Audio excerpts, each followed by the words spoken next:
반갑습니다. 6월 20일 화요일 큐티 스케치 시간입니다. 오늘 본문은 사무엘하 19장 31절부터 43절까지의 말씀입니다. 오늘 본문은 이렇게 시작합니다. 길르앗 사람 바르실레가 왕이 요단을 건너가게 하려고 로글림에서 내려와 함께 요단에 이르니 바르실레는 매우 늙어 나이가 80세라. 그는 큰 부자이므로 왕이 마하나임에 머물 때에 그가 왕을 공개하였더라. 왕이 바르실레에게 이르되 너는 나와 함께 건너가자. 예루살렘에서 내가 너를 공개하리라. 오늘 본문은 이제 다윗이 예루살렘으로 복귀하는 중에 그를 도왔던 사람들에게 어떻게 보면 다윗을 위해서 공을 세운 사람들에게 상을 주려고 하는 그런 모습이 소개된 본문입니다. 그를 도왔던 사람 바르실레, 길르앗 사람 바르실레입니다. 근데 나이가 80이고 근데 부자였다고 해요.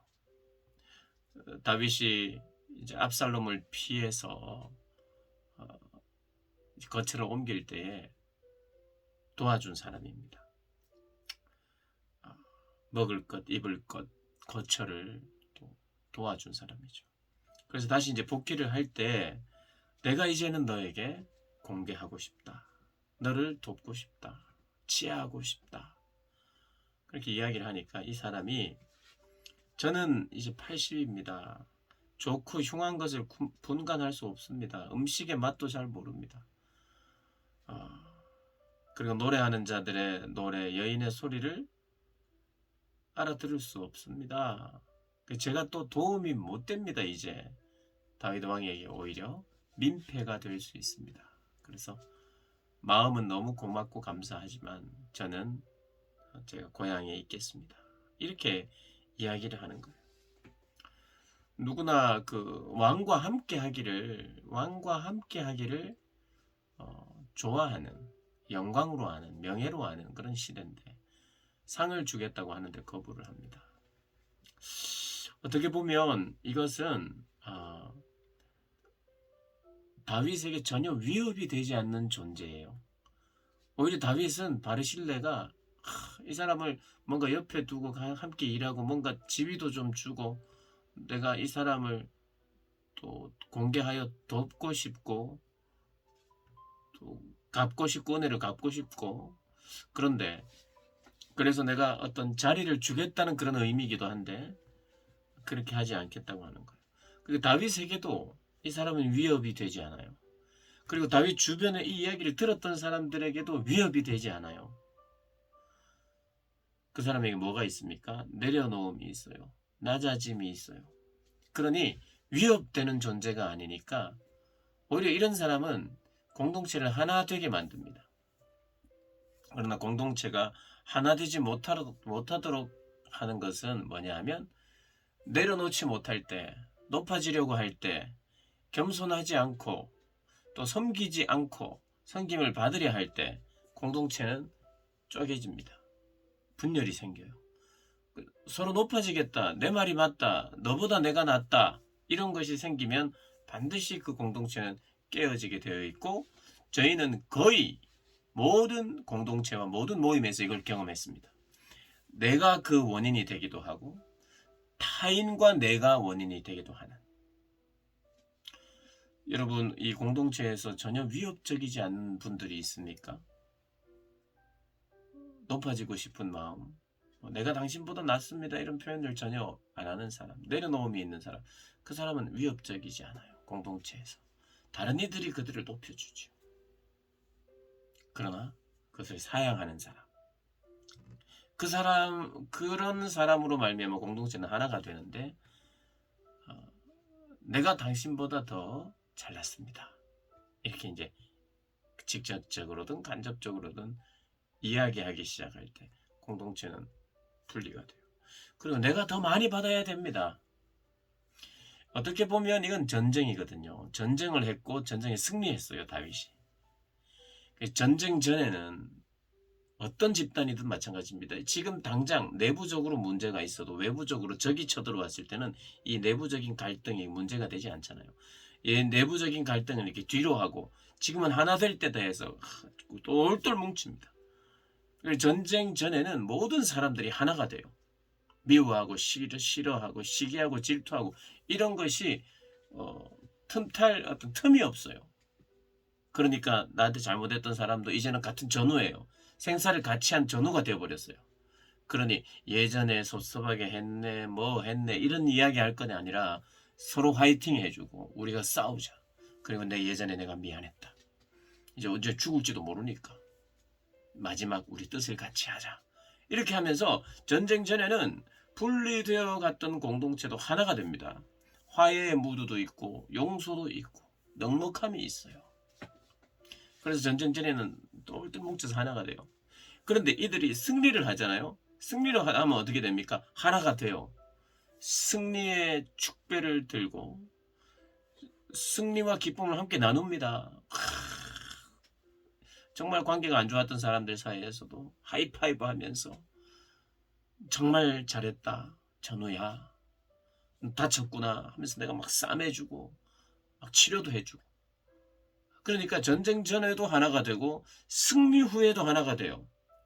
근데 문제는 그것을 보상할 때, 전리품을 나눌 때 누가 더 많이 받았느냐, 누가 더 인정을 받느냐 이런 문제가 있을 때, 그리고 다음 정권은 누가 잡느냐, 내가 더 한 자리 해야지 이런 생각이 들어오기 시작할 때 그 모임은, 공동체는 무너지는 거예요. 어떤 모임이든 그렇습니다. 오늘 다윗의 어떻게 보면 공동체, 다윗의 나라, 그런 조짐이 보였어요. 누구와 누가요? 유다 지파와 그 나머지 지파 사이에. 물론 이들이 함께 전쟁을 하고 그럴 때는 하나가 됐다가 지금 분리되는 건 아니에요.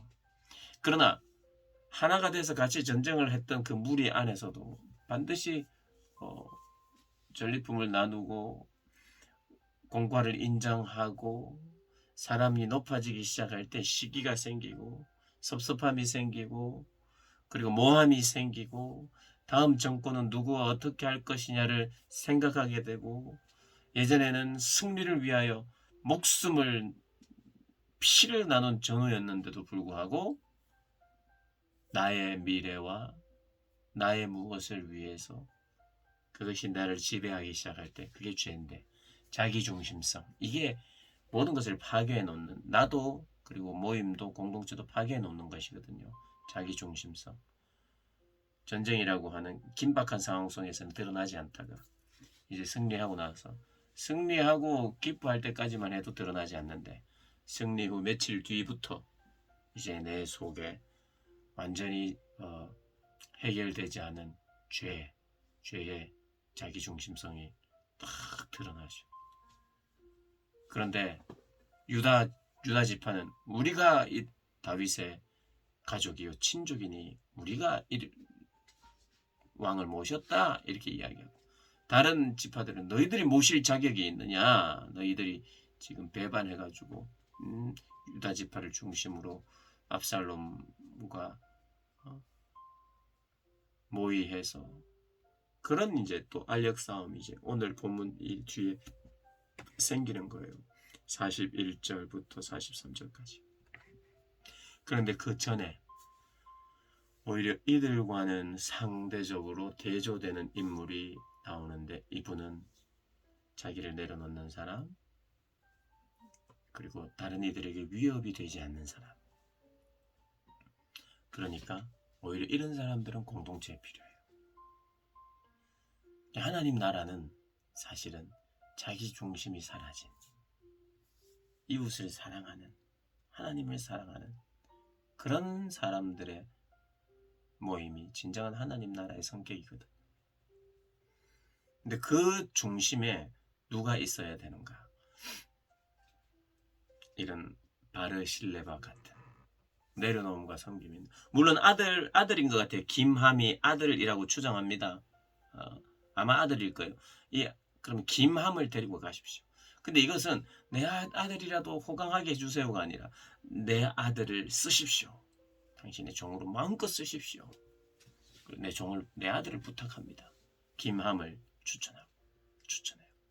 이것은 자기가 못 얻을 명예를 아들이라도 얻고자 하는 그런 욕심이 아니라 바르실레는 참으로 내려놓음과 섬김의 사람, 우리가 배워야 할 사람. 어쩌면 제가 금방 드렸던 전쟁 전이나 전쟁 후나 그리고 하나됨이나 이런 것은 역사에서도 계속 확인하는 것이거든요. 성경을 통해서만 확인하는 것이 아니라 하나가 되었던 사람들이 늘 분리가 되고, 뭐 오늘 이 시대도 마찬가지 아닙니까?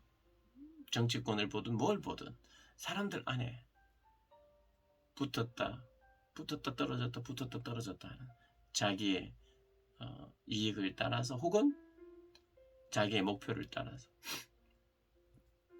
그런데 정말 내려놓음과 섬김이 있는 사람은 그렇게 우리가 승리 후에도 보상금을 나누고 전리품을 나눌 그때도 하나를 유지할 수 있는 강력한 힘이 있는데, 그것은 바르실레와 같은 정서가 있는 사람들, 그런 사람들이 많아짐으로 공동체는 승리하고 좋은 일이 많아지고 부흥함에도 불구하고 하나됨이 유지될 수 있는 거예요.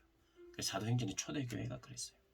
아나니아와 삽비라가 들어오면서 그 자기 중심성이 드러날 때 차단하셨는데,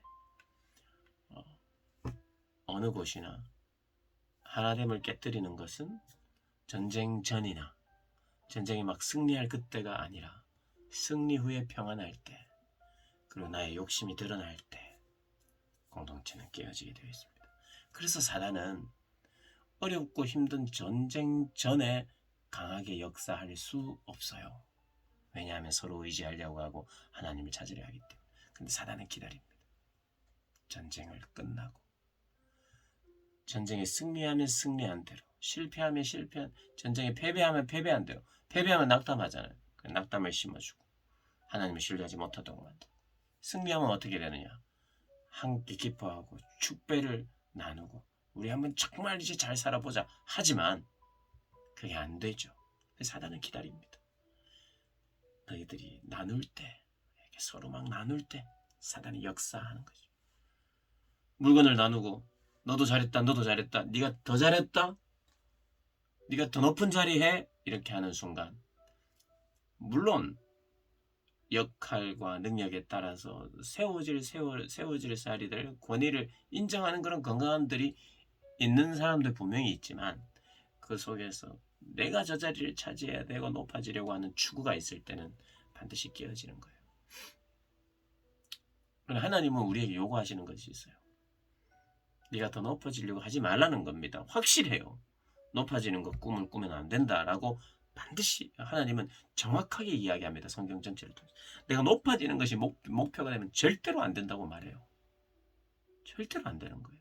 내가 높아지는 것이 목표가 되면, 낮아지는 것이 목표가 돼야 돼요. 높아지려고 하는 이 성향을 누르는 것이 목표가 돼야 돼요. 자기 길을 부인하는 것이 목표가 돼야 되죠. 내려놓는 것이 목표가 돼야 되죠. 섬김이 목표가 돼야 되죠. 내려놓지 못하고 섬기지 못하고 낮아지지 못하는 걸 괴로워해야 되죠. 그걸 괴로워해야 되죠. 내가 높아지지 못해서 괴로워지는 것이 아니라 낮아지지 못해서, 낮아지는 것을 싫어해서 괴로워해야 되죠. 그래서 기도해야 되죠. 근데 낮아지는 것, 내려놓음, 섬김이 내 속에 장착이 되면 나는 주변의 사람들 어떤 모임에서 하나를 만들어가는, 연합을 만들어가는 중요한 매개체가 됩니다.